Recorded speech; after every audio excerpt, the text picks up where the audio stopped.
So we must have an agreement on the nature of happiness, because the whole pursuit on happiness.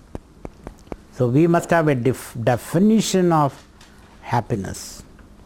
And happiness is defined as the subjective value, not an objective value. If had happiness been an objective phenomena, then by acquiring and indulging in objects, people, situation, you can be happy. But we, from experience and experience of our ancient masters, have discovered that by acquiring, procuring and indulging and leading a consumerist, wanton consumerist life, we don't seem to be happy. We create a comfort, but comfort need not guarantee happiness and energy. That definition should be very clear. So if you are not clear, then I can go on that itself.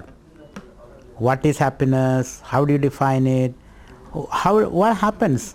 Those moments of happiness that ordinary people get, where does it come from? There are moments ordinary people, when they drink or fight or quarrel or shout, they get happiness. Or they sit with a person whom they like, or avoid a person whom they dislike, they get happiness. How do they get it? What is the source of that happiness? So Vedantic masters say the source of that happiness is your own self again. For example, when I desire a cup of tea, because without that cup of tea at 4 o'clock, I will have a very bad headache. I will not be able to talk. I get irritated. When I take a cup of tea, I feel okay and I feel happy. So therefore, where is your happiness? In the tea. That's a wrong conclusion.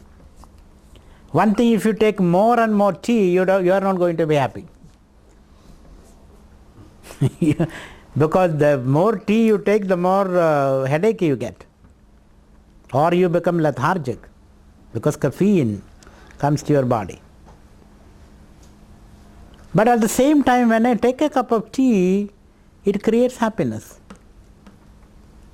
How does it happen? What is the mechanism there? What happens? Because when you have a desire for a cup of tea, by whatever reason, out of habit generally, because you are not born with a desire for a cup of tea. You are born with the desires, of course. Even a child is born with potential desires, but not for a cup of tea. Maybe for water, because thirst is natural.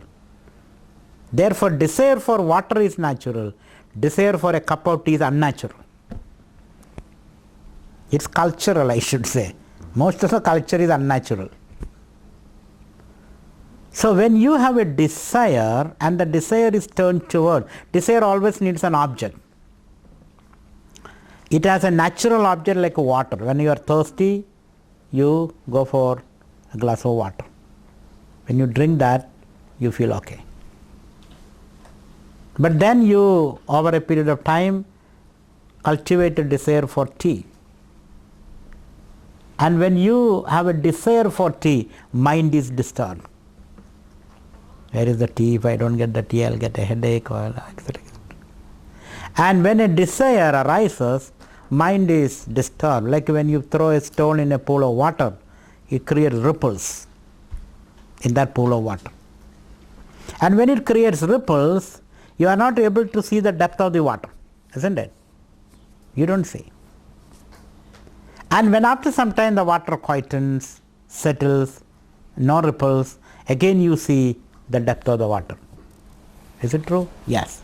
Similarly, when a desire arises, mind is disturbed and you lose the spirit, you lose your own self. You lose yourself. Don't you say, I lost my depths. Then you get a cup of tea. And when you consume the cup of tea, there is a temporary freedom from desire. Because the desire for the cup of tea is fulfilled, Next desire have not yet come. The first desire has ended because it has already got its object of desire. Second desire has not come. If you keep the cup of tea, you keep the cup there for a long time, another desire will come. That's why after the cup of tea, now what? I need a cigarette. Isn't it? Another desire comes. So when that desire comes, again you are alienated, and again you are unhappy. Temporarily you are happy because that desire is fulfilled, mind is quiet, one desire has gone, the next desire has not come, then the mind is quiet. In that state, your natural happiness manifests. It is not cup of coffee brings you happiness. If you really analyze it, it is your own natural happiness manifest in a quiet state of mind. But you don't know that. You thought tea brought you desire. Then you get fed up with the tea. Then you look for something else. Another desire, disturbance. Okay. So happiness is between two desires actually. It is a gap between two desires. Mind is tentatively quiet and then the spirit manifests. That is all what is happening. Otherwise, if happiness is the quality of the cup of tea, every additional cup of tea must make you happier and happier. Doesn't happen. Additional cups of tea brings you more and more unhappiness. Additional cups of ice cream makes you scream at the end of it. Or you sit with a person, let us say, a person whom you like, gives you a lot of joy. Because you have a desire to sit with him, you sit with him, there is a joy. But suppose he continues to sit on your neck, on your head. He won't allow you to go to the bathroom, to sleep, to eat, anything, because he is so possessive, let us say. A situation will come. Will you let me go? Can I be free? Get off my back. Won't you say that? If the person is constantly bothering you all the time. Because you have become a problem for you. So you need some space for yourself. That person temporarily he gives you joy. Is it not our experience all the time?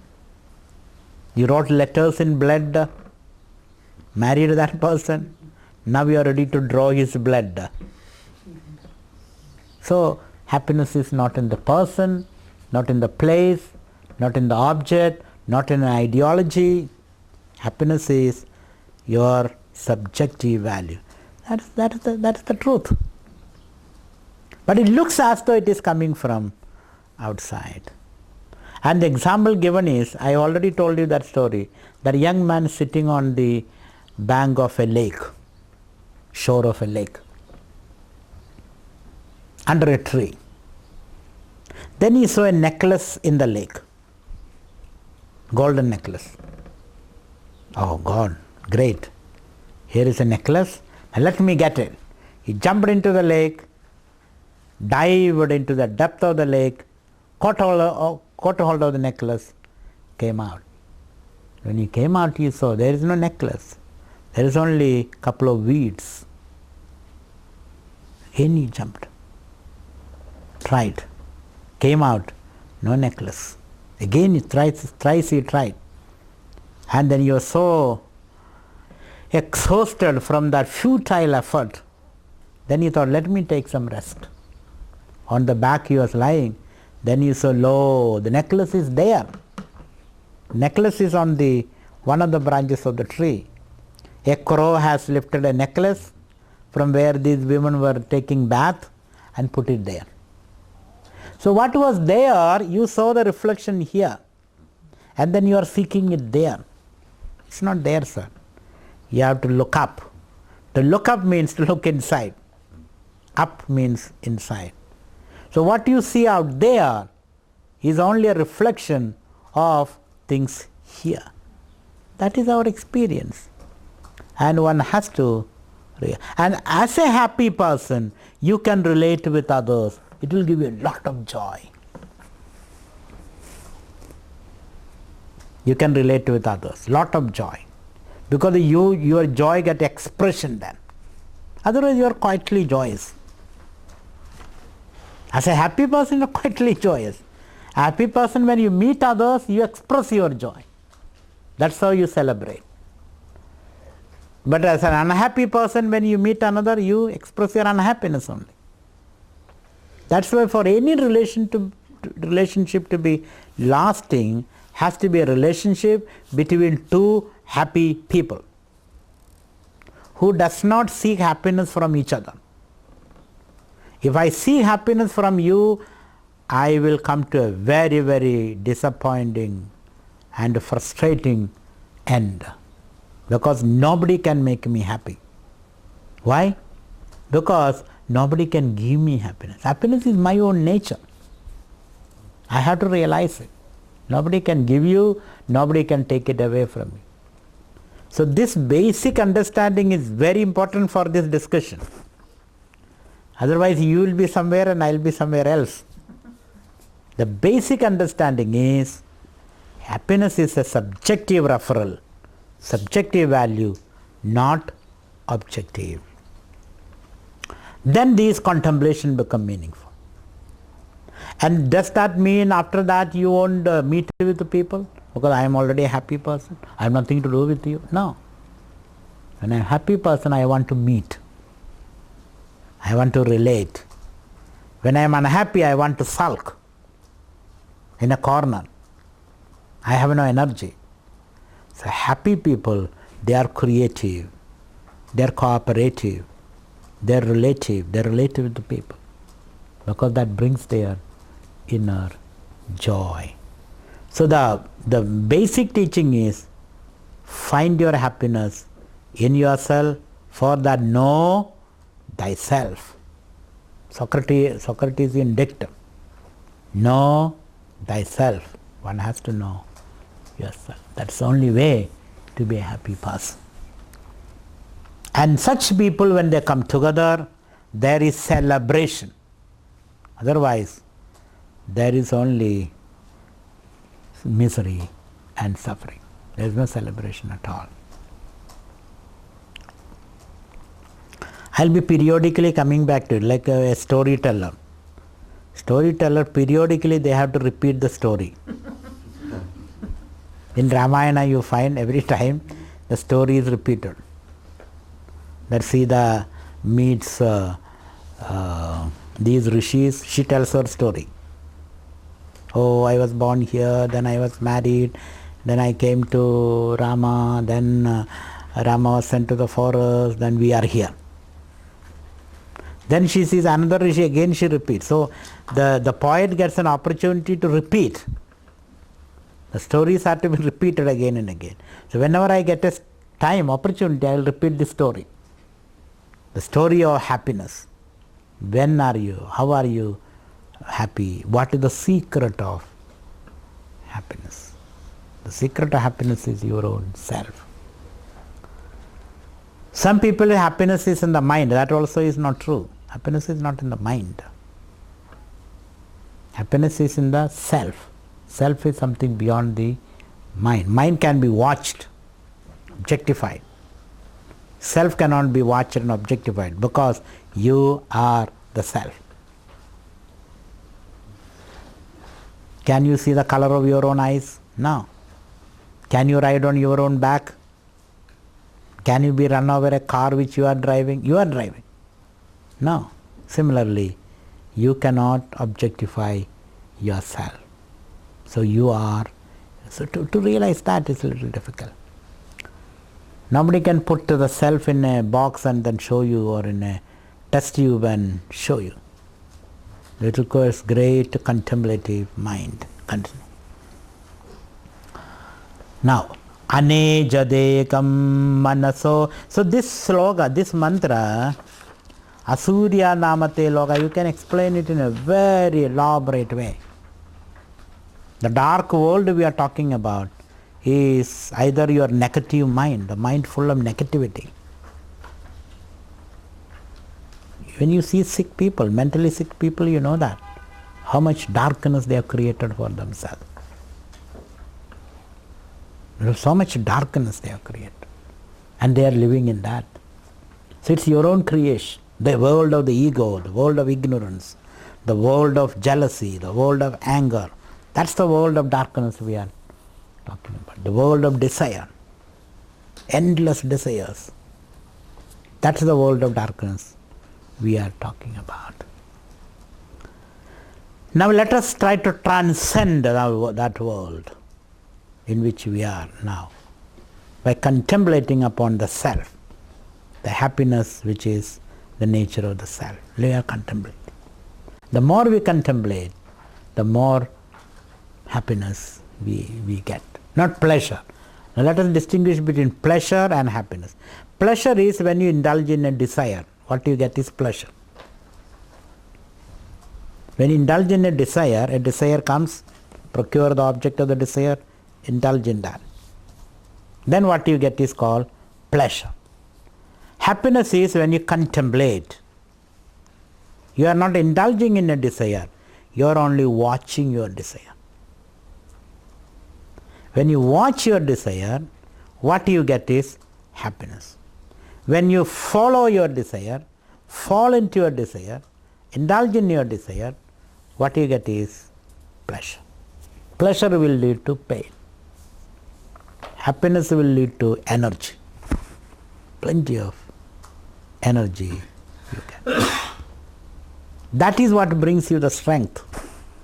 Okay, if I cannot eat, fine. That's okay. You become stronger in the process. Otherwise, what is the life? I cannot eat all those things. What is the life? There is no life. So here, your source of happiness is different. So eating is not important, or meeting is not important. What is important is self-abidance, abiding in the self, then going about. That's more important.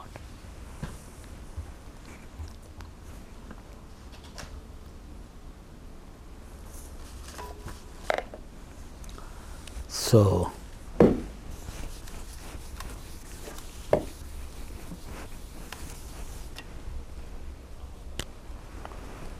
let us say self plus desire.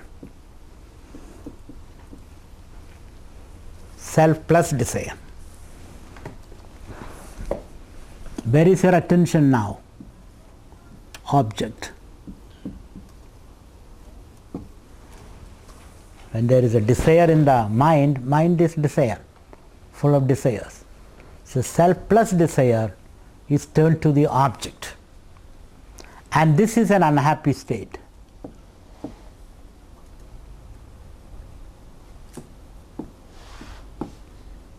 That object can be a person or a thing or a situation. Isn't it? When you desire an object, you are in a disturbed situation. Very disturbed. All the time thinking of it, you feel alienated, you are disturbed. And then, when you get the object, plus the object, when you get the object, the desire disappears.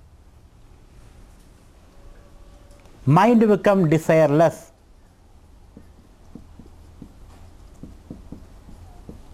Temporary, of course, because in the possession of object. You cannot have the object and then desire the object also. That's not possible. You already have the object. When you have the object, your desire is gone. Mind becomes desireless. When the mind is desireless, the bliss of the self manifests.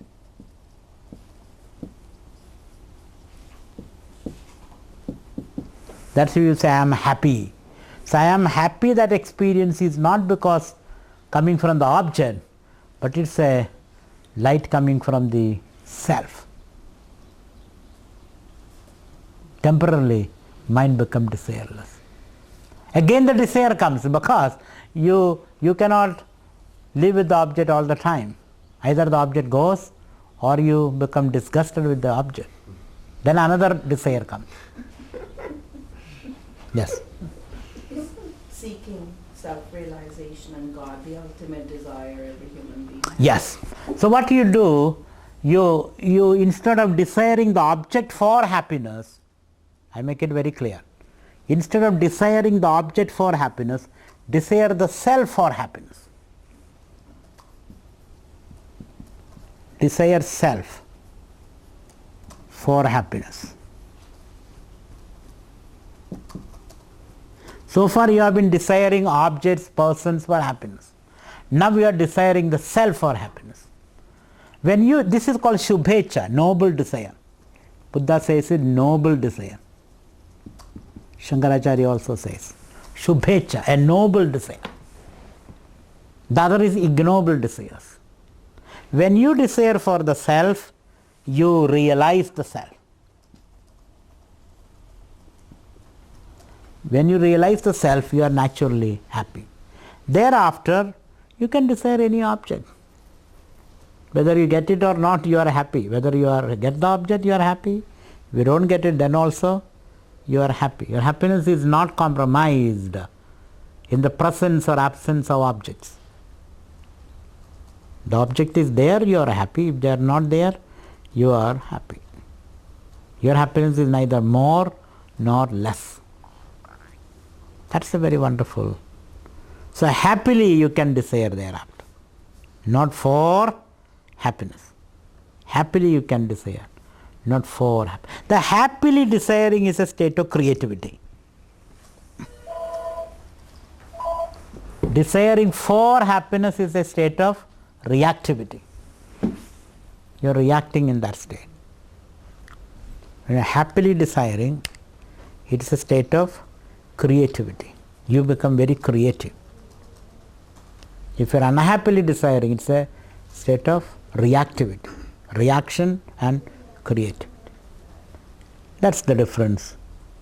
So let us all agree, at least theoretically, that happiness is a subjective value, not an object.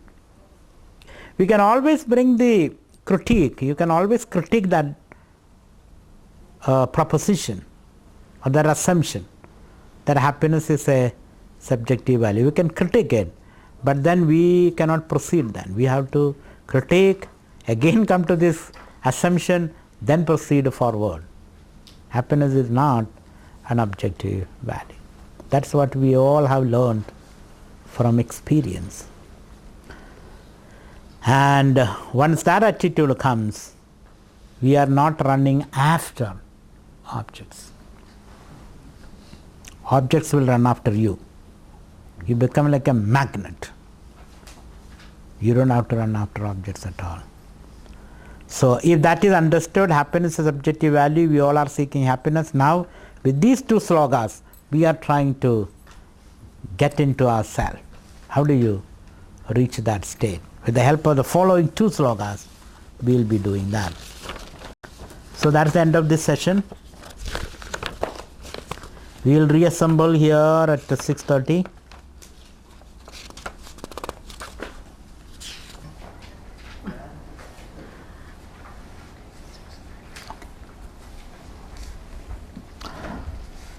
So I would like to briefly recapitulate that idea on pleasure and happiness once more. So we have seen when there is a desire, the mind becomes extroverted and object oriented. That's called the desire. And when you get the object, we are in possession of the object, mind again turns back. That's a state of desirelessness, temporary desirelessness. That is what we call pleasure. Temporarily you are free from desire. As the mind hits the object, then that desire ends and the mind turns back to the self. That is only momentary. Again another desire arises for another object. And when you get that object, mind again turns back. So this is this forward and backward movement of the mind. That's what we are experiencing now, what we call pleasure. And people are in that dimension, pleasure and pain, pleasure and pain. And What we have to attain is the realization that to abide here all the time and then relate with the world. Instead of moving and coming back, let's abide here. That's called the meditation. And abiding here, when you entertain a conscious desire, such desires are called self-giving desires. They are not self-aggrandizing desires. Through those desires you can pour out your spiritual energy. The spiritual energy get manifested or expressed through those self-giving desires.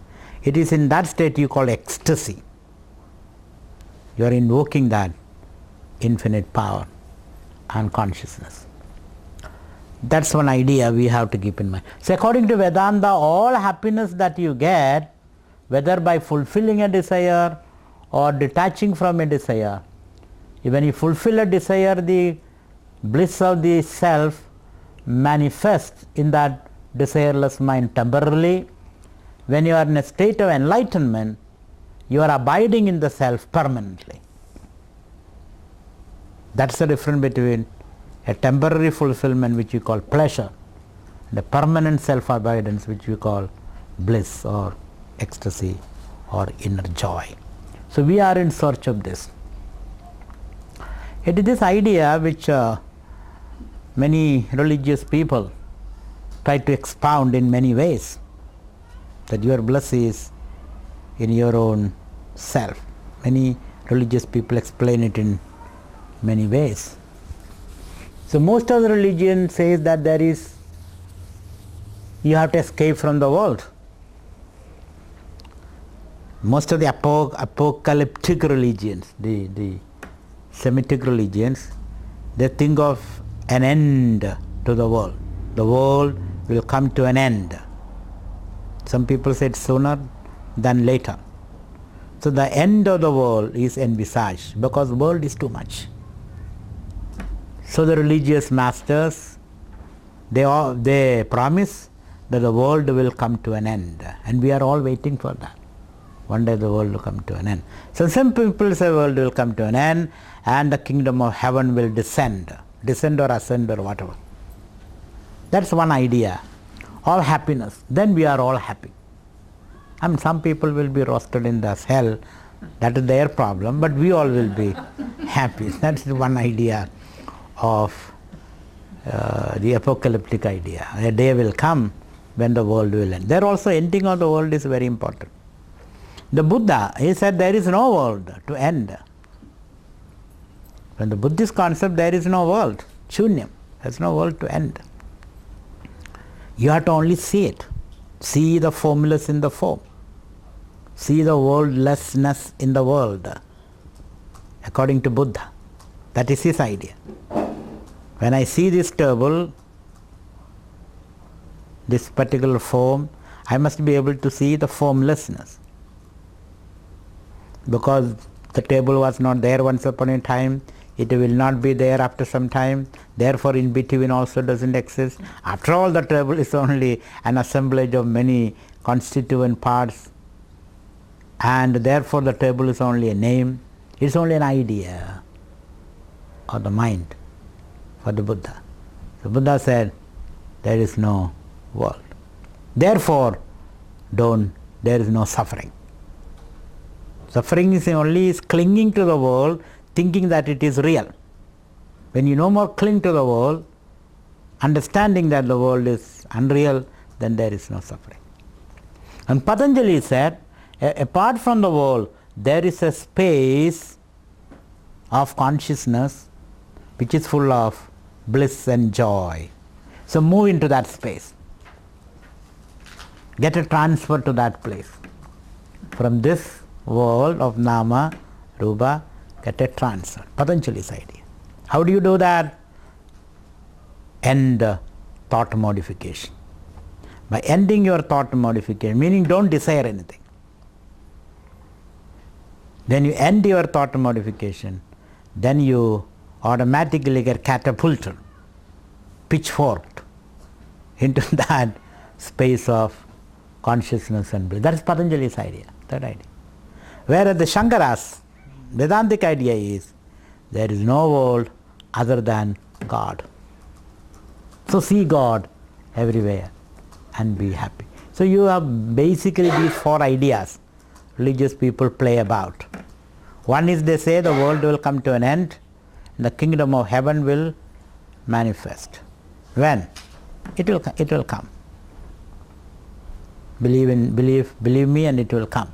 As some people say. Second set of people say there is no world. Third say there is a space other than the world. Fourth say there is no world other than the spirit or consciousness. So one is called Vedanta, who say there is no world other than the spirit. Second is the Buddhist, who say there is no world. Third is the yoga, essentially yoga. There is a space other than the world. So by certain discipline, yama, niyama, asana, pranayama, pratyahara, dharana, dhyanam, samadhi, by these disciplines you can, for that we have to conduct another camp, what are all those things. So yoga, you can reach that. And finally, the apocalyptic religions, the ending of the world. Apocalyptic, my spelling may be wrong. Apocalyptic religion. They believe in the end of the world. Your suffering will come to an end and you can live in heaven forever. And then the materialistic conception. Oh, that I forgot. There's a materialistic, say the world is real, therefore work hard, roll up your sleeves, tighten your belt, work hard with the help of science and technology, reorganize the world to suit your desires and fulfill all your needs and desires and distribute and be happy through a culture of consumerism. The more you consume, the happier you are. The more ice creams you eat, the more happy. That's called the materialistic conception of life. So basically these four are playing for human attention. Human mind. Everybody is trying to get a hold of human mind. These are the five. All religious, all ideas can be grouped under these five. There is no fourth idea at all. So our job is to know the self and then enjoy the self while we are living in the world and see that the world is nothing but an extension of the self. That's what we are trying to attain. So let us read that. For that, anejadekam manaso javiyah nainadeva apnuvan purvamarshad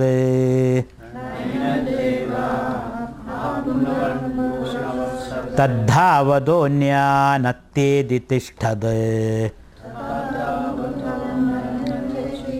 tasmin nabo madarishwadadhadi. Once more, anejadekam manaso javiyah nainadeva apnuvan purvamarshad tadhavadonya natteditishthad tadhavadonya natteditishthad tasmin nabo madarishwadadhadi.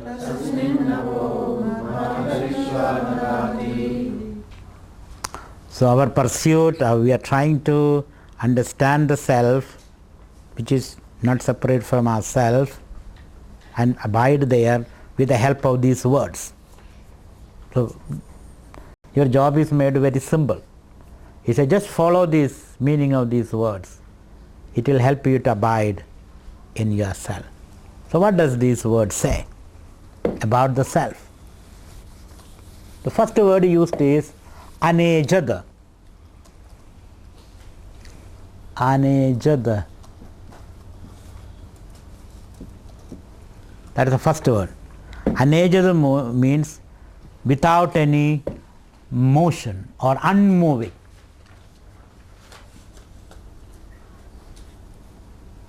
The self doesn't move. Your self doesn't move. But I am moving all the time. That's your physical body. The physical body moves all the time. But my mind is moving, thoughts are moving. That's true. Thoughts are moving all the time. So thoughts are moving, physical body is moving, but you are not moving. Think of that. What a contradiction. When the body moves, you don't move. When thoughts move, you don't move. Then who are you? You are the one who knows all these movements. Take note of all these movements. Every moment is happening in you, not to you. Every moment happens in your consciousness, not to consciousness. So this is called meditation again. Meditation is watching the movement of the body, the movement of the mind, and you yourself does not move. When you identify with the body, then you move. You move from here to there. When you identify with the mind, you move. You move from this object to that object, this thought to that thought. But these are all happening in you, in the space of consciousness. One way of knowing it is, these are all objects of your knowledge. You know mind is moving. You know the body is moving. The knower is different from the known. That is a big idea in Vedanta. The knower, self, is other than the known object.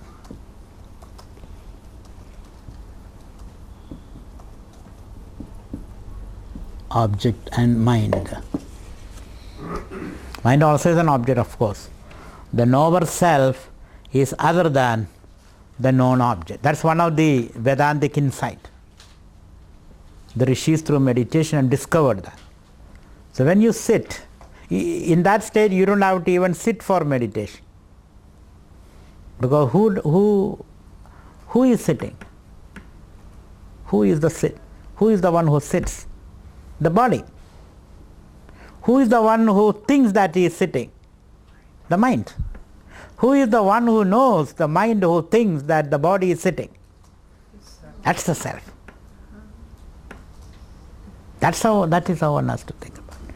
So he says, the knower self is other than the known object mind. And once you abide there, that's a very silent state. You attain the meditation. Let the body move, let the mind think, but you are in meditation.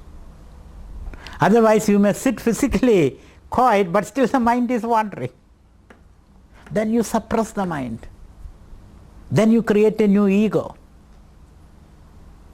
You give a new life to the ego, because wherever there is effort, there is ego. After all, the definition of ego is one who makes the effort. You are trying to quieten your mind, you are trying to suppress your thoughts, and all these creates problems.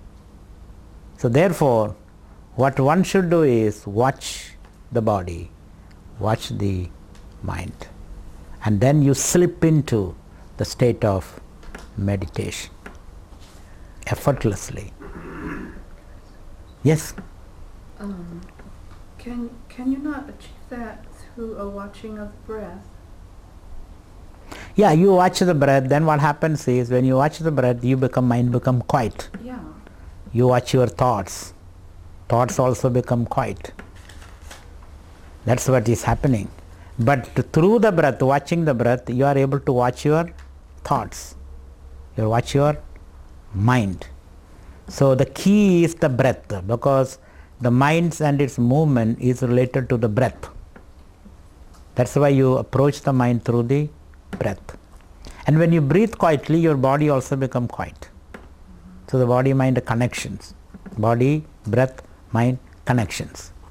They are all related. You begin with watching the breath. And you watch the body. Then you can watch the mind. And watch the mind. Then the body become quiet. So these are all interrelated. Or you can start sitting quiet. That's another way. Just start sitting quiet. In a particular posture, Padmasana or whatever asana. You sit quiet and then the breath become quiet. Metabolic activities come down. The toxic content that is released into the bloodstream comes down. And the thoughts comes down. And then you are able to get out of the mind. Isn't it? When a train slows down, you can jump out of the train. Don't jump out of the train when it is going in 120 miles per hour. Therefore, if you want to jump out of the mind, slow down the mind. So you slow down the mind. You are able to discover you are separate other than the mind. Then you can, even when you have that experience, then you can manage the thoughts and the mind. So this is the way. Anejada, it is unmoving, it doesn't move. Everything else moves. Thoughts move, objects move. This doesn't move. So therefore, your attempt is not just to bring down the speed of the mind. Your attempt is to watch the mind. And when you watch the mind, you are out of the mind.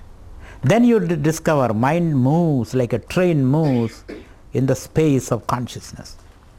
Like clouds move in the space of the sky. Thoughts are moving. That is the state we are trying to achieve. So you can lead a very creative life, very thoughtful life. You can engage in thinking activities. Doesn't matter. But you are other than the thinking mind. You are other than the running body. You are other than the ever-changing world. So that where you recapture your original state, your real state, by a process of watching. So the knower, this is called the state of total attention. You are in a state of total awareness.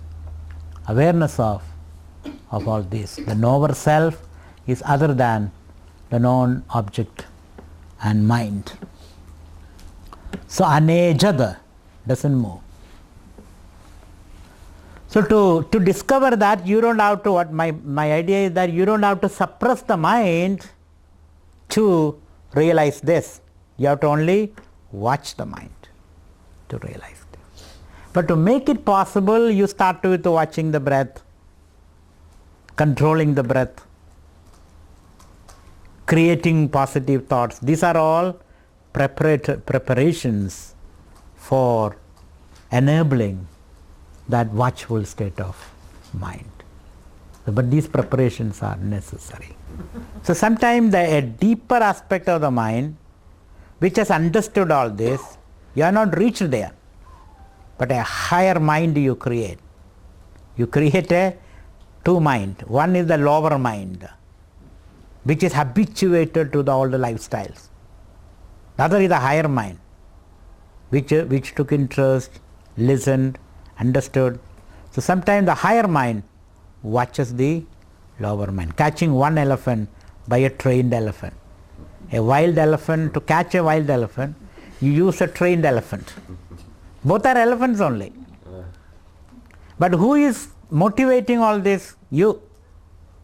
You train one elephant to catch the other elephant. So sometimes you can do that. The higher mind watches the lower mind. And when that happens, you will be slowly able to move into the highest state of contemplation. The highest state of contemplation. And when you reach the highest state of contemplation, you are not affected by the mind at all. That's when you know that you have jumped out, that you have moved, discovered your depth. Thereafter, nothing affects you. You know, when you buy a new car, somebody scratches on the car, you feel you are scratched. Don't you feel that? Oh, Rather he scratch me rather than the car. Because you are so much identified with the car. And the car hits a bump, you also jump. When the car comes to a low bridge, you duck. All this happens because your identification. After 2 years, what happens? Even if somebody scratches the car or throws dirt on the car, you are not affected. Then you understand you are totally detached. So a state comes where you can experience that inner quietude, a tremendous sense of relaxation. You don't feel the excitement at all. You can feel that. Something like when you appease your hunger. Who tells you your hunger is appeased? When you eat a good nourishing food, yeah, you know it. You know. Not that I don't have, the host doesn't have to tell you, oh, your hunger is appeased. You yourself will know it, isn't it? So similarly, when you reach this state, you will know you are your own authority. Nobody has to tell you or remind you, you know, that I reached that state. Because that's your Swarupa. That's your real nature. There is no need of an external authority or external proof to know it. So anejada, that's the key idea. It is unmoving. Everything else moves. So anything which moves, that's not the self. Anything which moves, that is not the self. It is kutastha, it's like an anvil. It is very stable. Doesn't move. Meaning it is all pervading like the space. Can you push the space to the corner? You cannot. You cannot gather the space into a corner or push the space into a corner. Because space is everywhere. So this is a state where you are totally in command and absolutely stable. Unmoving. Doesn't move at all. The motions of the mind do not affect you in that state. Is this also a state where your breathing stops? Breathing become elongate. Yeah, when you can, you don't breathe very fast. Very slow. Breathe become very, very slow, very deep. You know, it take more time to breathe in, breathe out. Can you repeat the question? Question is that is it the state when the breathing stops? I'm saying breathing doesn't stop completely, but it slows down, become very, very slow. You know, when you are deep in thought, concentrating, your thoughts are your breathing become very slow. When you are agitated, what happens? Isn't it? When you are quiet, people, others cannot even see your breathing. They feel you are dead. And you are in deep concentration. You go so deep. The outside world, you may look, you are not living, you are not breathing. You are breathing, but it's very deep. So it is not the ending of breathing, it is a deepening of our breathing. That's what happens. So, anejada, it is a state where it is the self doesn't move, meaning it is all pervading. Please give that have that understanding. All pervading.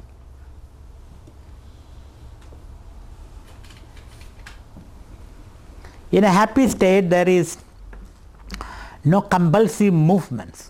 Suppose you are happily settled in a house, good job, good house, neighborhood is good. Will you like to move from that house thereafter? No. Unmoving. I don't want to move at all. This is a state of happiness, state of bliss. There is no need to have new or movements. There is no need for new things or movements. We human beings always need new and new things. Old things make us disgusted and we need new things. But in this state, You don't need any new thing, because everything is all the time new for you. Even the older things are new for you, because your mind is very fresh.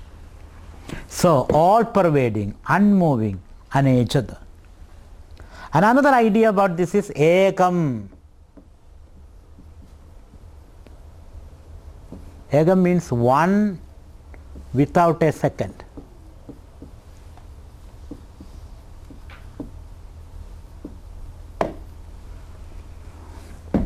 This being all-encompassing consciousness, all-encompassing transcendence, that's another word used. So transcendence which encompasses, nothing excluded from this consciousness. Nothing is other than this consciousness. And hence it is one. You experience it as a conflict-free state of consciousness. There is no conflict with anything. You are comfortable with everything. There is no conflict at all. Like Ramakrishna's story, this man comes and tells Ramakrishna, there is no God. There is no God. Can you imagine somebody comes and tells Ramakrishna Paramahamsa, who spent his whole life searching and realizing God and getting excited about it, telling everybody. He comes and says there is no God. Not only that, he proves that there is no God.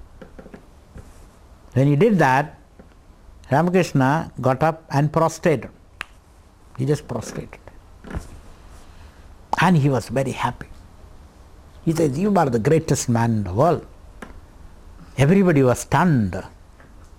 This man says there is no God, and Ramakrishna gets up and prostrates and says that this is wonderful. So his disciple asks, why did he do that? He says, he is a great man. I have renounced only the world. He has renounced even God, he says. So therefore, he must be a great man. Who can renounce God? He should be really great. That's how you accommodate. This is called Vedantic accommodation. He also has got a place. He says, I am lesser than this man. It is very easy to renounce the world because full of pain. This man has renounced even God. The highest, the yogis meditate for years and years to reach this state, and he has gone beyond that also. So renounced that too. So he deserves my worship. So he prostrates him. That is what you call humor. See, Vedanta, the Vedantin is a grey, he has got a sense of humor. He can see everything is full of humor. So he laughs, the other person also laughs, and then finally joined Ramakrishna. If you can worry, because nobody has so far prostrated to me. This man thought. And you are the first person to do that. You must be great. And he joined him. This is how you accommodate people. This is how you say, you may lose a battle, but you win the war. You win the war. That's what is happening here. So, anechada, ekam. At the same time, manasaha javiyaha. Javiyaha means faster. Javiyaha. Faster. Shifter, yes. Shifter. Though it is unmoving, it is always, it's faster than the mind. Mind is the fastest moving instrument that we know. It travels faster than light. Because mind can travel, at least in known areas, mind can travel fast. So it is faster than thoughts. Because wherever thought is, thought can travel only in the medium of consciousness. Thought can travel only in the medium of consciousness. Since it travels in the medium of consciousness, self, wherever the thought is, wherever thought reaches, their consciousness also is there. Without consciousness, thought cannot travel. Therefore, the Rishi says, faster than, swifter than the mind. Mind speed is limited. This is everywhere. The idea is that when you say it is faster than the mind, the idea that it is all pervading. There is no space where it is not. Thought cannot move without the medium of consciousness. So like a sound cannot move without the medium of air. You suck out the air, sound cannot move. Light cannot move without the medium of space. Similarly, thought cannot move without the medium of consciousness. So faster than the mind. So think about it. It's meditation. This is what you are doing in meditation, to see the beatific face of your own self. This is what we are trying to do. So, anejad ekam manasaha javiyah is faster than the mind. And mind is something which you know. Whatever name you give it, it is something which you know, that your thoughts, your emotions, your excitements, your depressions, your agitations, everything you know. It's a non-object. It's an instrument. So mind is self is faster than the mind. It is always before, it is always, and it's an underlying principle of the mind. So anejadegam manaso javiyah na enadda. So javiyah means fast. Anejadegam manaso javiyah na enadda devaha apnuvan. Another word. Devaha na apnuvan enadda. Enad means the self. Enad. Enad means the self. This self, na devaha apnuvan.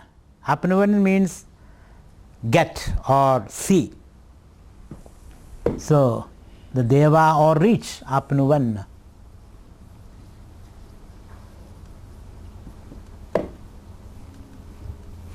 Devaha means sense organs there. Senses, including the mind. All are called deva. In the Vedantic literature, deva, gods, means the sense organ. So the self is not reached by the sense organ. Meaning what? The sense organs have their own field. The eyes can see the form, the ear can hear the sound, the nose can smell, the tongue can taste, the skin can feel, touch, temperature or pressure, etc. And mind can think and feel, of course. So this entire apparatus of knowing the world, objective world, is not useful in knowing the self. That's the idea. Devaha na apnuvan. Sense organs cannot reach the self or has not reached the self. There's no way of knowing this. That's why you close your eyes. There's no point in looking around for the self. You close your eyes. Shut your mind. When you close your eyes, shut your mind, then you get a sense of the self quite in your mind. So devaha na apnuvan. So don't ride the mind or the sense organs to reach this self. Devaha na apnuvan. So generally the advice is, when we meditate, close your mind, close your eyes, shut your mind, quieten your thoughts, and then wait eagerly for the embrace from the higher. That's the idea. The descent of the higher. Wait for, don't sleep, because when there is no external activity, we tend to sleep.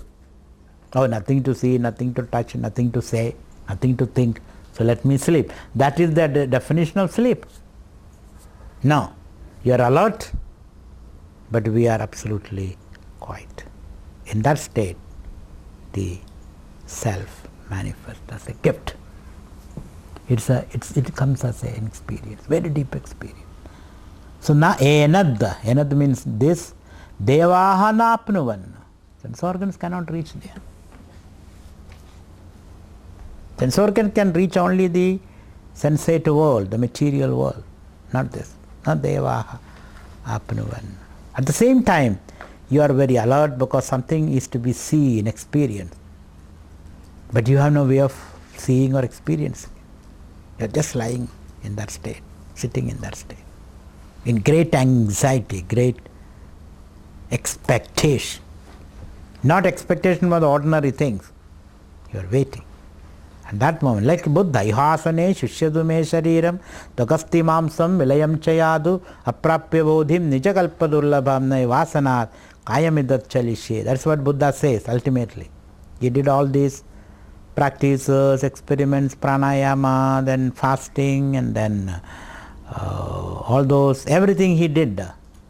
Nothing happened. Then he sat under a tree and said, now I am not going to do anything. I am not going to do it. I just remain very watchful. Because when you do something, you are not watchful, you are concentrating on that. Now I am not going to do anything. I am only remaining fully alert. In this process, let my body disintegrate, I don't care. Ihasane shushyadu me shariram Togasti mamsam vilayam chayadu. Let my bones and muscles and marrows all disappear. I don't care. Become earth, mud. I don't care. Aprapya bodhim nijakalpadullabham. And I am going to sit very, very alert. I want to know what it is all about. In a second, he got enlightenment, they say. In a second, he is an enlightened person. So that intensity to know, that alertness brings its own reward. He is not focusing his attention here or there. He is simply alert. That's because Buddha developed 1,000 eyes in the process. 1,000 eyes all over. Meaning he is very, very alert. And hence some of the Zen monasteries, they have a peculiar practice. There is no teaching there. There is no teaching. There is only beating there. So when you join the ashram, the guru will have a stick with him. Unexpectedly, he will come and bang on your head. If you can catch it, then you can save yourself. But the Shishya is thinking about something, I should not have left my job or my family, my all that. Why did I do that? I left my wife and children, my wealth and my power, my enjoyment. Why did I? He is thinking like that. Guru's bang on the head. When it comes on the head, he realizes, I should not have thought like this. This way he gets for the first half a year all kind of hit from the Guru. On the head, on the back, here, there. And now he has got eyes all over. And wherever the stick, he can immediately catch. And the first time he catches the Guru says, now you are realized. Now you can go and bang others. So he starts his own ashram with a stick. And then he keeps on hitting others. And very few people have the alertness. Because we are all the time thinking of something and missing everything else. Our thoughts are all caught up in small things. And you are not alert. That's the way we suffer. There is no alertness. So here you are very, very alert.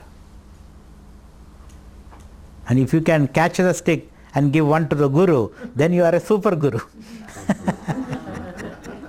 So that's the way they create alertness. Or the other is, to reach the kitchen, there will be a canal. You have to jump over the canal to reach the kitchen. Because anyway you have to reach the kitchen. You can avoid going to the library. You can avoid going everywhere, but you cannot avoid going to kitchen in ashram. So therefore, but to reach the kitchen, you have to jump over the canal is so wide, with one jump you cannot reach. So you have to in the middle of the canal, you have to have some foothold. To jump there, then you have to jump on. And there they have put the coconuts. Uncut coconut without removing the fiber. It's a big, so big coconut. So, and coconut in the water, you can imagine. You have to jump over that as a, put your foot there, then jump across. It requires great alertness. Otherwise you are in the water. If you make 2-3 jumps like that, realization is automatic. You become very, very alert. Alertness is the key. Somewhere in the Upanishad says, when you lose that alertness, you are dead. Pramado vai mrityu, the teaching. Be always alert. Develop eyes and ears all over. Be very, very alert. Then alone you can realize the self. Anejadekam manaso javiya naena devaha apnuvan purvam arshada, because he is always in the front. Purva means in the front. He is always in the front of everything. It's never behind. Purva means in the front. Meaning the self is in front of everything. The idea is that nothing can exist without the presence of the self. He is everywhere. Wherever you go, you see the self. At the end of the Vedanta class, the Guru, there were only 2 students. Because when you complete the 7th level, there will be only 2. So at the end of the Vedanta class, the Guru gives each of the students 1 banana and told him, go and eat without anybody watching or noticing you. One boy went behind the ashram compound, and hid himself and then ate the banana, peeled it off and ate. Another boy went everywhere, then he saw somebody is watching him. Somebody is watching him. The consciousness is always watching you. So he came back without eating the banana, and Guru said, you are the real person. You are the real person because you have the awareness of the all-pervading consciousness. So when you say he is Purvam Arshad, meaning wherever you go, you see the same face of the same God. You cannot miss it. Whomever you see, you cannot miss it. Even your enemy, with the intent of murder in his eyes, even then you see the same consciousness shooting through him also. That's the idea. Purva Marsha is always in the forefront. He is always in front of you. You can never miss this awareness, this consciousness. How does an alert mind feed the self? Pardon? How does an alert mind feed the self? Why is it? How does the alert mind Feed the self. feed the self? Proceed, feed. Yes, proceeding. When you are alert, when you are watching your thoughts, then you abide in yourself. When you watch a thought and detach from the thought, where will you be? You are not in the messy thought. You are free from the thought. Then you are in your real self. It is only when you attach to something, then you have to share his tragedies and his comedies. Otherwise you are free. I know a very good man. I saw him one day. He is a very good person. And he was coming from the Gita class, attending the Gita class he is coming. And his good friend, he was coming from the bar. And that man was walking laterally on the road, drunk and all. Then this Gita devotee, the one who is studying Bhagavad Gita, thought, let me help him. Because this way he will never reach home. He is not walking straight. He is walking this way and that way, laterally on the road. So he gave him a helping hand. A buddy, put your hand on over my shoulder, I will help you to reach your house. Then what happened? He is identifying, becoming one with this person. And when you drink, you become very heavy. And he is moving, and this man is a devotee of Bhagavad Gita, meditation, fasting. He has no energy at all. So he is helping him, and you also moving along with the other person. So when an outsider watches him, they cannot distinguish who is the drunk, who is the sane person, isn't it? You don't know. They think both are drunk. No, one is sane, other is insane. Similarly, when you identify with the mind, you start moving with the mind. When you disidentify, then you are free from the mind. That's what when you are alert, you abide in your self. When you abide in yourself, you are a free person. Na ena deva apnuvan purva marshad. He is always there. You can never miss him. Miss him means the self. Now, tadhavada anya natyedi tishtad. Again he says tada tishtad. That tishtad. Tishtad means stationary. It remains without any motion. Exactly like the earlier idea. Tishtad. Tada tishtad. He is always unmovable. He always remains the same. Tishtad. Tishtad literally means sitting. The self sits. Then what happened to it? Anyan dhavadaha. Others are all running. The self sits and others are running. The example given is that of a minister, the king. When the king comes to the court, everybody is running. The king is the only person who sits. He doesn't run. In his very presence, things run. So taddhavadaha anyan atyedi tishtad. Tad tishtad. Tad means this consciousness, this reality. Tishtad. It remains the same everywhere. And in his presence, everything else is dhavadaha, running. And the self is atyedi. He transcends all these running objects. Everything else is active and running. The only person is calm and quiet. So yourself is always quiet. Your mind, your body, the things around you, all the time in a perpetual motion. You are the eye of the storm, as they say. You are the eye of the storm. Everything is in a perpetual motion. When a magnet surrounded by iron filings, they all cling on to the iron filing. Iron filing is calm. The magnet is calm and quiet. Similarly, so that's the state we have to achieve. Let the mind function, body function, you can be very, very quiet. Because you are not the body, you are not the mind. You have a body, you have a mind. What you have, you are not. That's the equation. Maybe I'll write that equation for you. When I say it fast, you may not. So instead of saying, I am the body, mind, you say, I have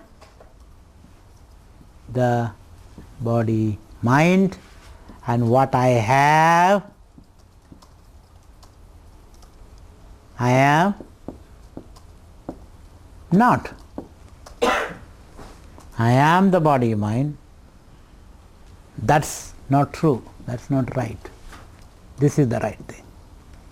I am the body, mind. From that you have to say, I have the body, mind. And what I have, I am not. That's the equation. What I have, I am not.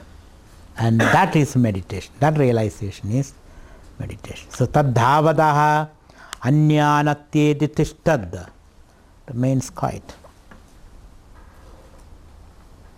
So when you are very active intellectually, physically, and interactively, then inside you must be very cool, very centered.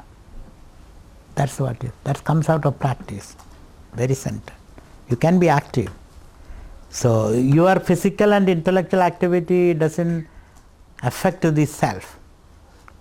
So to capture that self, there is no need of sitting physically and intellectually quiet, not necessary.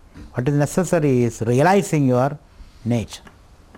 Then you can be very active. Not only that, you may be very active, still you are inexhaustible. You don't exhaust. Because you have access to this infinite power, infinite spirit. You never exhausted. Mahatma Gandhi, you never exhausted.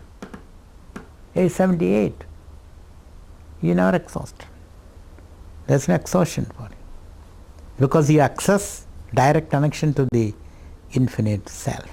That's a very wonderful state of existence, to live in connection with that infinitude. So that's what is happening.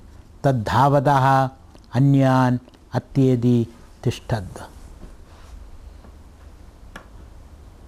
So without that, no activity can happen. In the presence, all the activity. And you never get tired. Have you ever experienced that? In the midst of intense activity, you are very calm and quiet. That's why these here youngsters say, be cool, man. Be cool. There's nothing to be agitated. Be cool, man. Be a cool person. That's an advice.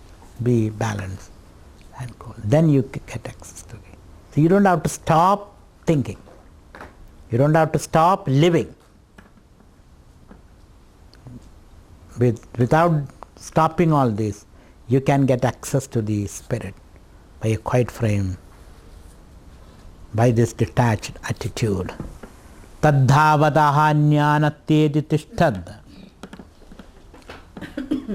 Tasmin. So then people may ask, can I be a pickpocket, a serial murderer, or all those? You don't have to do that, because once you reach this state, you don't have to do all those. That's a distorted, perverted state of mind. Because you never knew who you are. Once you knew who you are, you will not do such undignified deeds. It's impossible for you. So don't worry about that. Oh, in this state, this man may do anything. No. He will do only spontaneously right things. Right action spontaneously arise from you. There is no need of that worry at all. Oh, this man may do anything. No control over him. No. He is always positively positive and right. Taddhavadaha jnanatyedi tishtad. So what do you mean by this anyan? Taddhavadaha anyan. Dhavada anyanatyedi dhavadaha. Anyan means the body and the mind. Everything is dhavada, running, constantly changing. Dhavadaha means constantly changing. Dhavada.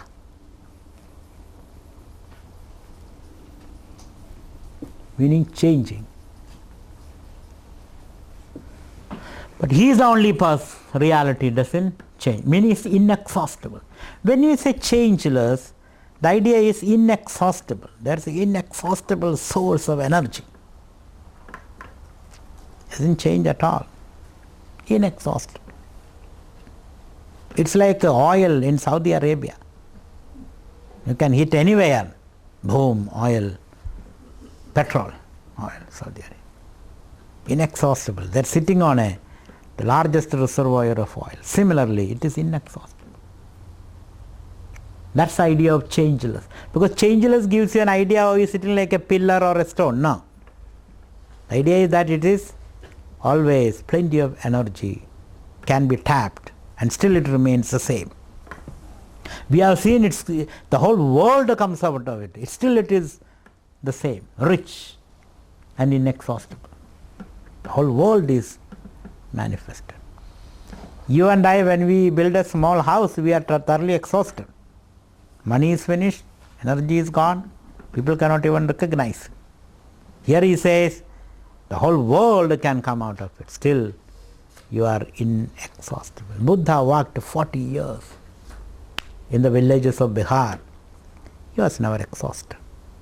And the last time when he was lying to die, because he knew that he has to leave this world, the body, and he quietly, he is not just falling like a dead leaf, quietly, in great self-mastery, he lies on his side and he breathes his last.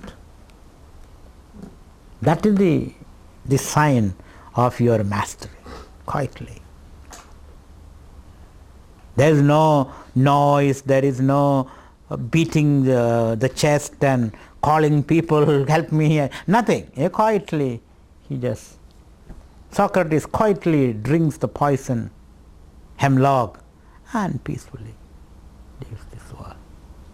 That's the idea there. Tadhavadahanyan. Others are crying, but he is quiet.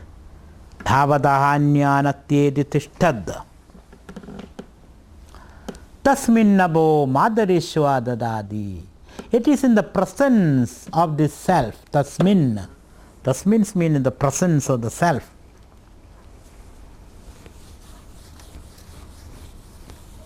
Abaha means waters. Madarishwa means life. Tasmin, in the presence of the self. See, these are all mystic language, so we must know what does it mean, presence of the self.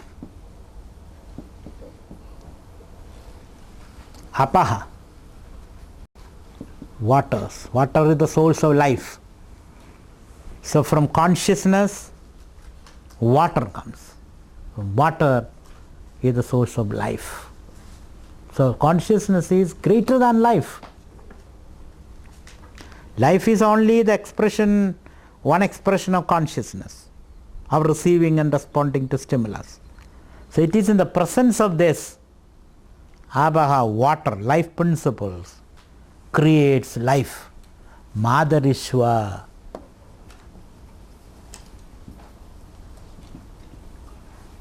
Madarishwa means life, breath. Another meaning of this breath or air.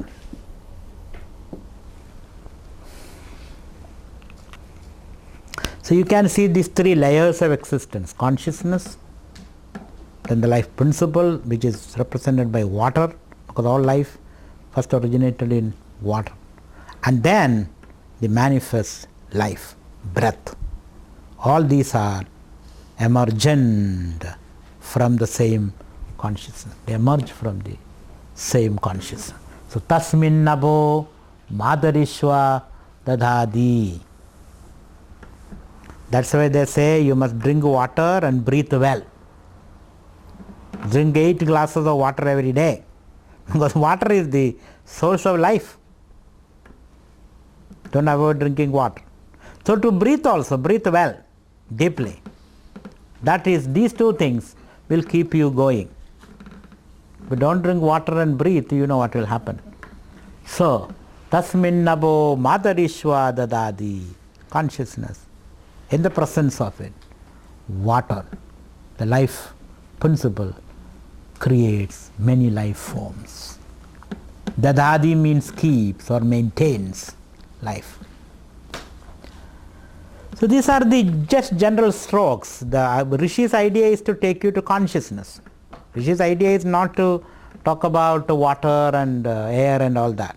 But all these are depending upon the consciousness. That's the idea.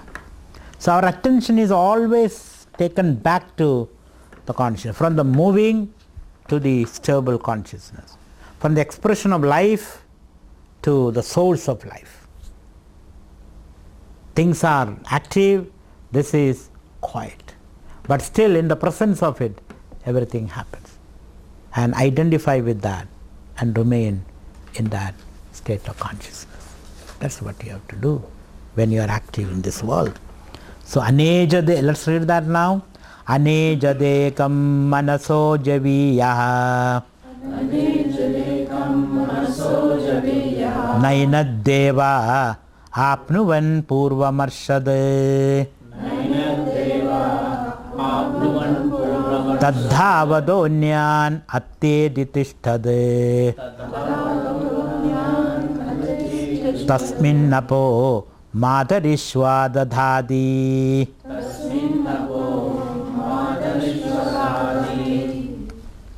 Continuing. Tadejadi tannejadi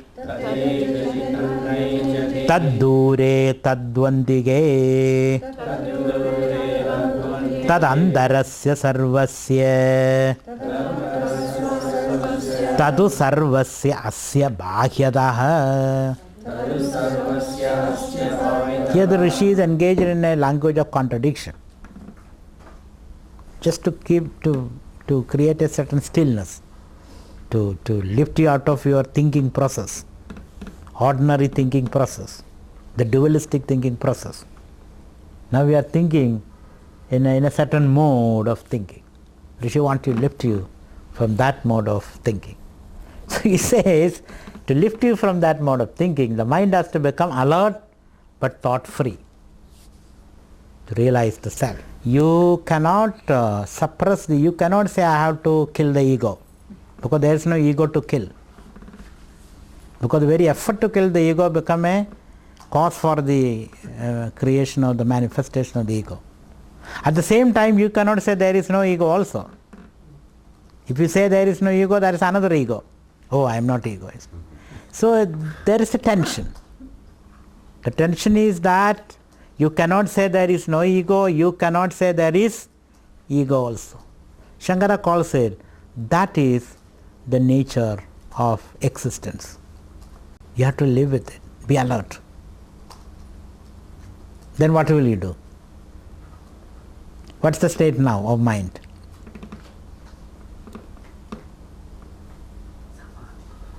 Yes. Then you suddenly come to a state of stillness.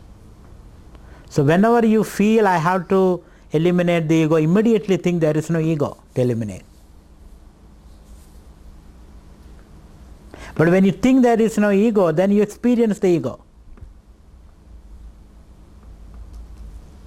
So that's the tension we are talking about. That's the alertness you have to cultivate. And when we do that, then realization is immediate.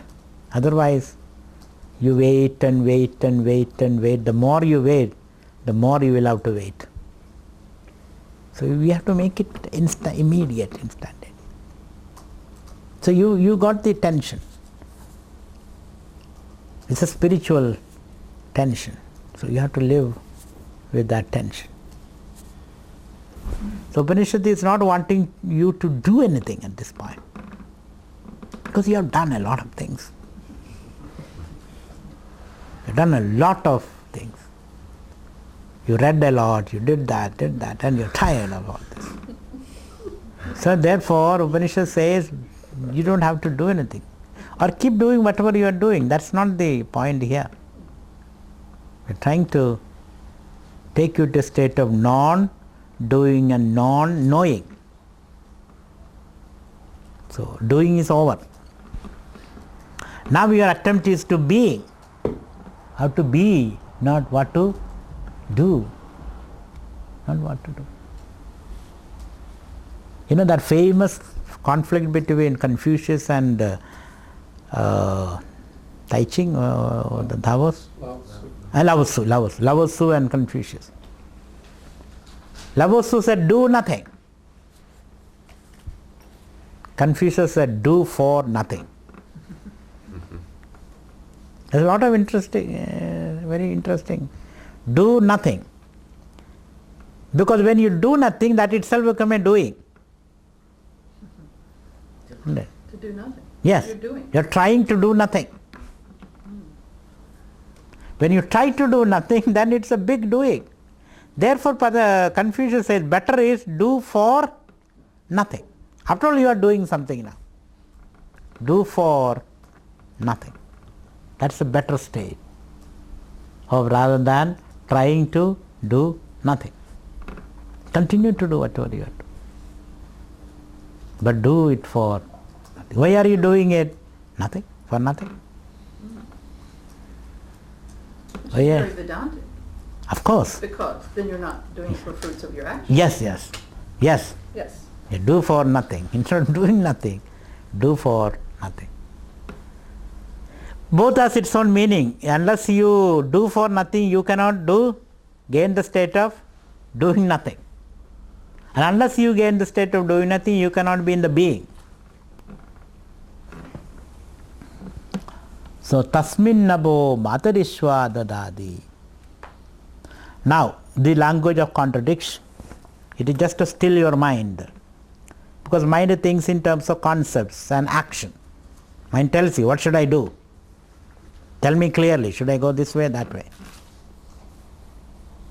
Upanishad Rishi says, you can go this way, that way, or some other way, but as long as you go, you will never reach. That's the Rishi state. You may go this way, that way, or some other way, but as long as you keep going, you never reach. Then what should I do? Should I stop going? Then also you don't reach. Then what should I do? That what should I do is the problem. What should I do is the problem. Because when you say what should I do, there is always a greed to grab something. The reaching out. Yeah, reaching out and grab and possess. So unless that end. So by many methods, the Acharya is trying to knock at that. Now your question is, what should I do for that? Again the same problem. Anyway, so the language used here is tad ejadi, tad nejadi. The spirit or consciousness, it moves and it moves not. Think of something which moves at the same time moves not. Many ways this can be explained. All movement is possible because of this, but itself doesn't move. That's one way of putting it. Or it moves sometime, doesn't move sometime. You know the theory of uncertainty principle in the modern physics? Sometimes it appears as quanta and sometimes it appears as wave. You cannot say whether it is a quanta or a wave, a particle or a wave, you don't know. It all depends upon how you look at it. So sometimes it moves, sometimes, or at the same time it can be moving and unmoving also. Or it includes both the moving and unmoving. Or it transcends both the moving and unmoving. Tad ejadi, it moves. Tad nejadi, it doesn't move. Sometimes it is good, sometimes it is bad. Good and bad inheres in this. Tad ejadi, tad nejadi. You cannot classify it now. Because mind always want to classify, the Aristotelian mind. Always want to classify things, collect data, classify, name it, fix it. That's the mind's nature. In the process it misses a whole lot of things. So the ejadi tanejadi, it moves and moves not. Then tad dure tad antikecha. Tad dure, it's far, far away, beyond the clouds. Dure, far away.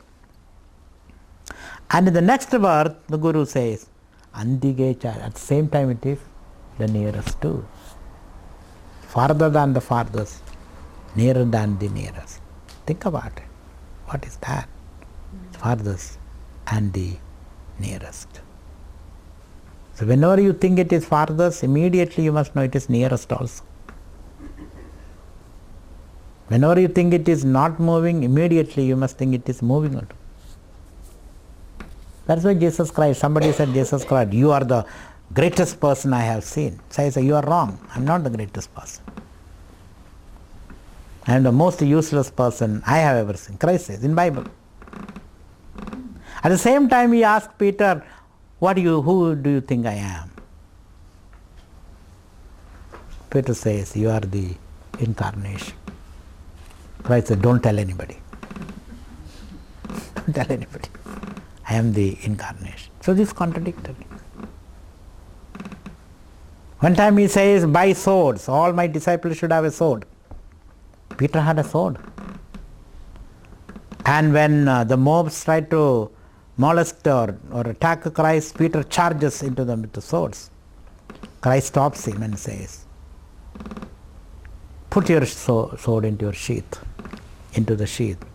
Those who raise the sword shall be dead by the sword. Same thing, he says. So contradictions. A great man's life is full of contradictions. Because depending upon the situation. So you have to speak from your spirit, not from your memory. When you speak from the memory, there is a certain continuity. But when you speak from the spirit, new explanation, new situation, new responses come. You don't have to think much in that state. It's a spontaneous state. Not a thoughtless state, but a spontaneous state. Thoughtless is not a good expression in that state. So tad dure tad antikecha, far and near. Tad andarasya sarvasya. At the same time it is anta. Antaha means inside. It is the innermost principle in everybody. Antara means innermost. Sarvasya. Innermost principle. It is in your own heart. Innermost principle. It's your own being. Then, at the same time, sarvasyasya bhakyataha. It is bhakyataha, outside of everything. It's outside of everything. It's so great. It's outside of everything. Only contemplation can. You can only, this cannot be explained in ordinary human language. You have to simply contemplate. You say it's just your mind. When you say it's very far, no, it's very near. Then when you say it's very near, no, it's very far also. The electrons exist like that. It can exist everywhere and exist in a... Modern science has come to some of these conclusions. It can exist everywhere, exist somewhere also. Everywhere and somewhere. Similarly, this power exists everywhere and somewhere in a particular place too. It's outside everything. Sarvasya asya bhakyataha.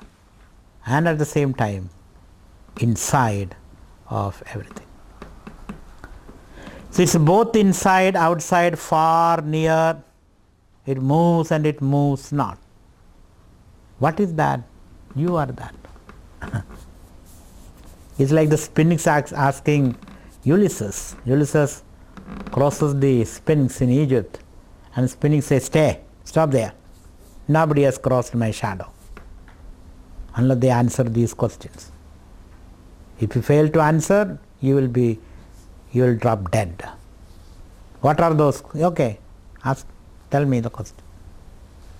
Who is that person who in the morning walks on 4 legs, evening, midday on 2 legs, and evening on 3 legs, and toward the end on 4 legs again?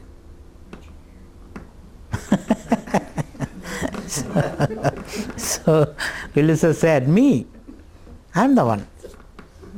How are you? Because when I was born, I was walking on the 4 legs. In the midday, I started walking on 2 legs. When I am 60, 65, on 3 legs. And finally when I am dead, on 4 legs. You're put on the bed. It's me. Sphinx said, you can go. You are the wisest man in the world because you know that you are released. So this is something like this. Whom are you talking about? You. You are not talking about somebody else. We are talking about you. You are everywhere. You are inside. You are outside. You are inside the body. You are outside the body. You are far away in the stellar constellations. You are the nearest to that grain of sand which is crushed under your heavy boot. Where also you are. You are everywhere. You are in the viciousness of a snake, and you are in the pious eyes, humble, pious eyes of a cow. Everywhere you are. You are. You are seeing yourself, sir. In different mirrors, you see yourself. That is what one has to. And there is compassion. Even very vicious people, you approach them with this attitude. Actually, you will discover peace then. Tad ejadi tannejadi, tad dure tad dvandige, tad andarasya sarvasya. That tada means that consciousness. Tad indeed that sarvasyasya bhahyada. Let's read these two. These are the most difficult two slogas, mantras in this Upanishad. You can keep on contemplating on that. Anejadekam manaso javiyaha nainadeva apnuvan purvamarshade taddhavadonya natyedi tishtade tasmin napo matarishwadadhadi tadejadi tannejadi. So all these words are broken into its component parts in this meaning. So you can read the meaning and find out which are the words which constitute these compounds. Tad dure tad dvandige, tad andarasya sarvasya, tadu sarvasya asya bhahyadaha.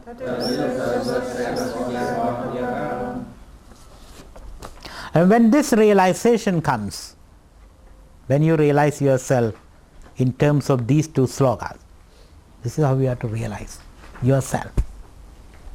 I am inside of everything, I am outside of everything, I am everything. At the same time, I am out of everything. That way you, through 2-3 movements, through 3 ways of understanding yourself. Once you know this, what happens to you? What will be your understanding of everything? Next mantra. Yastu sarvani bhutani atmanyevanupashyati sarvabhuteshu cha atmanam tato navijugupsade. In this state of realization, Yaha means he who has reached this state. He who, the enlightened person. Yaha means the enlightened person. Sarvani bhudani atmani eva anupashyati. Sarvani bhudani, all beings. Humans, animals, trees, everything. All beings. All expressions of existence. All beings. Bhudani. That word Bhudani is very interesting. Why it is called Bhudani? Bhudani means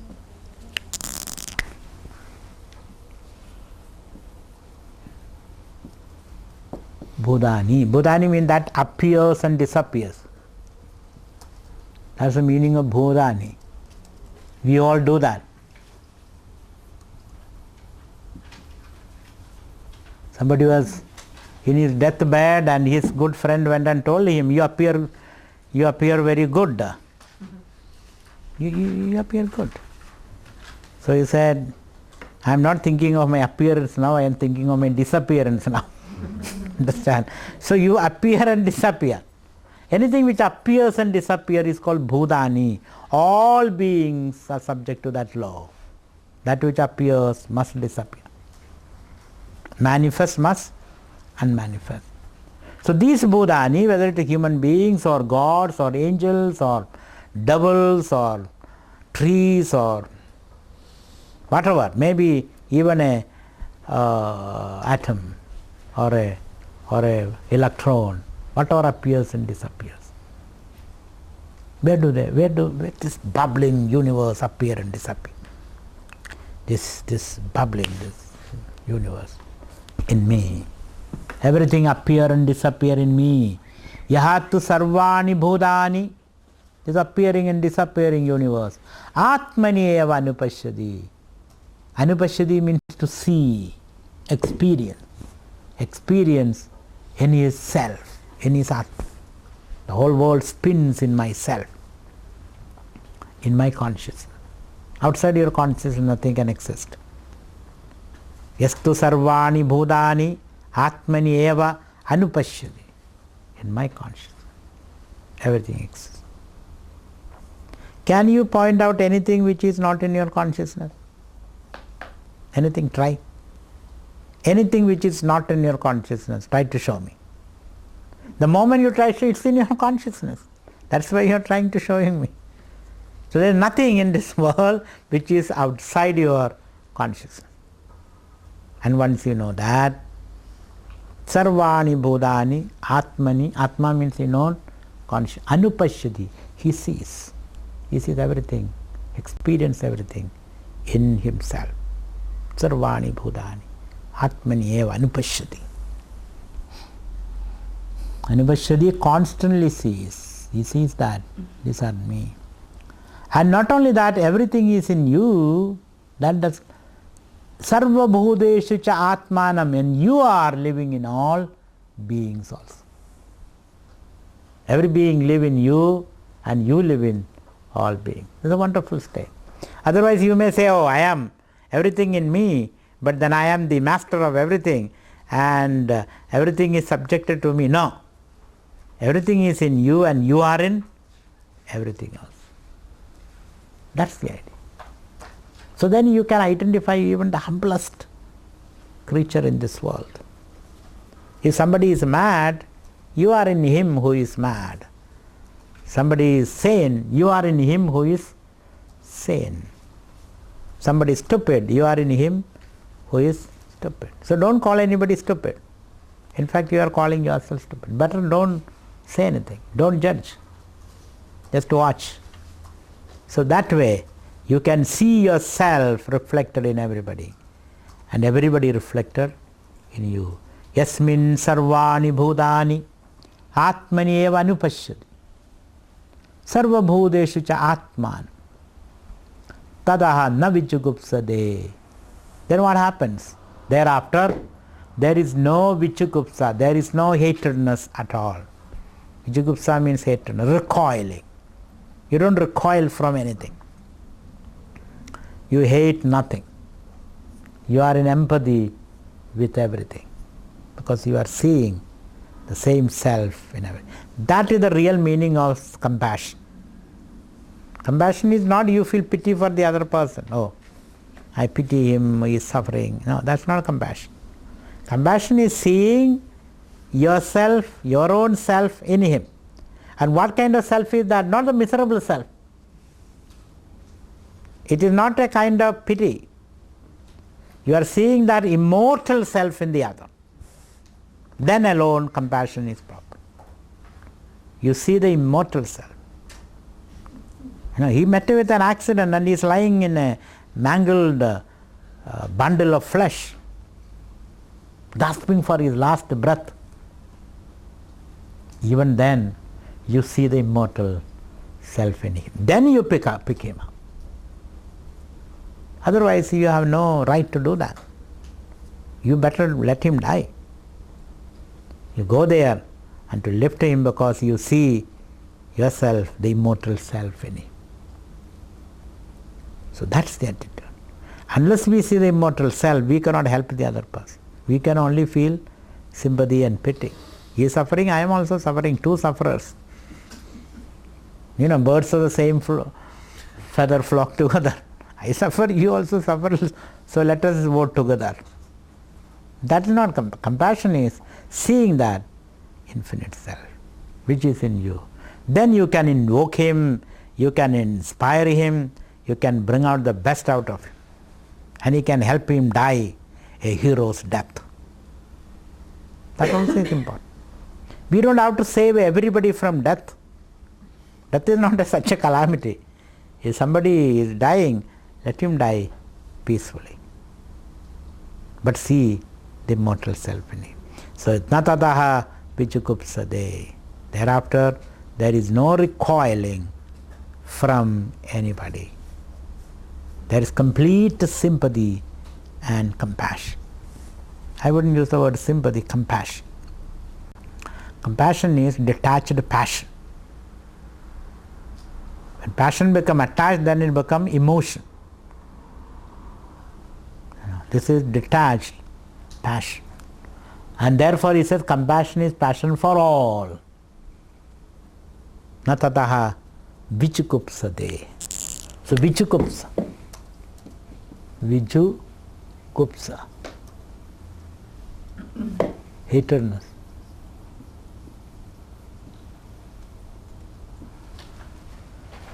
This is central teaching all religion. You may say, how can I avoid hating that person? That person has given me so much suffering. He has hit me, he did this, he did that, and still you say don't hate him. He says, yes, don't hate him. Without hatredness, relate with everybody. You must have that energy within, that compassion. Natataha vichukupsade. Thereafter, there is no hatredness at all. That's the operative sentence. Natataha vichukupsade. Thereafter, you hate nobody. You recoil from nothing. Your consciousness embraces everything. Natataha vichukupsade. And this compassion is not confined to not only to human beings. Some people are very compassionate to poor people. No, to everybody. Rich, poor, intelligent, unintelligent, mad, sane, animals, trees. Even a stone deserves your compassion. Because you see, what do you mean by deserves your compassion? Seeing the same spirit that animates you, it exists in that stone also. That kind of a understanding. Then you have reached the acme, the zenith of compassion. There is one more mantra, same spirit. Let us just read that. We may not have the time to explain it. Yasmin sarvani bhutani atmeva bhut vijanataha tatra ko moha kashokaha ekatvamanupashyataha. That we'll see tomorrow.